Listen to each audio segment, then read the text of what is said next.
what's up, y'all? It's your girl DJ Genre, and today I want to talk to y'all about a new piece of equipment that I just grabbed, and that is the AKAI Force. And so I got the AKAI Force about a week ago, and it has been a learning curve, but I'm getting through it. I was previously using the AKAI MPC Live. Still got that baby right there, still on deck. Shout out to Quo, he bought that for me for my birthday. So I wanted to try the AKAI Force because it's got the clip launching, and I also wanted to try to do some remix stuff, which is what this video is today. I did like a little remix of Brandy, I Wanna Be Down, and I wanted to just show you guys how that came out. All right, so let's get right into talking about the fader, which is what this video is about. And basically how I use the fader to make this remix. So basically what I've done here is I loaded up a sample. I'm using Brandy, I Wanna Be Down for the sample. And I'm gonna go ahead and just enable that so you can hear it. I use this, I've seen Andy Mack use this a bunch of times. If I hit clip, that's the actual sample, and it's just playing it. Now the cool thing is when I loaded this sample in from the flash drive, it automatically adjusted the length of the clip for me, so that was pretty cool. See, it's 131 bars. I think the max is 512, but don't quote me on that. And so I'm gonna go back to the matrix, and what I did was I assigned track 1, which is my sample. I assigned that to deck A on the Crossfader. So if I hold down A, all the buttons at the bottom, the very bottom, they light up.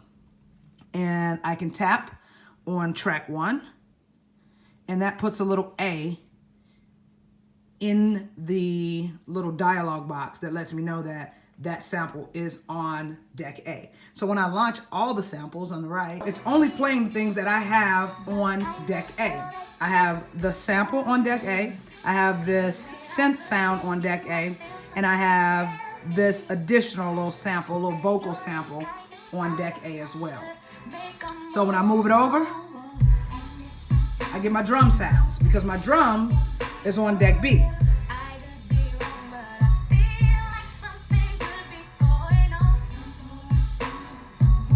If I move the fader a little bit over to the right, deck B is going to get louder because it's linear. So the drums are getting louder. I don't want to go too loud. The bass on it is super muddy, but I haven't had a chance to adjust it. And then I can fly this back over to deck A,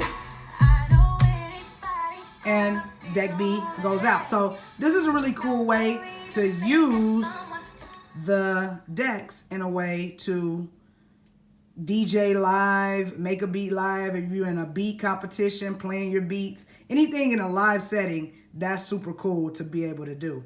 Now, you can change the settings of the Crossfader. So a couple of ways to do that. You can go into the mixer and you go to settings, and at the bottom, you've got the profile for the Crossfader. Another way that you can get into that would be to hold shift and the mute button, and that's going to bring up the profile as well. So you've got 3 different modes that you can do. You can go into linear, you can go into exponential, or logarithmic. So that's the Crossfader. I got more tutorials coming. Questions, comments below. It's your girl DJ Genre. I'm out.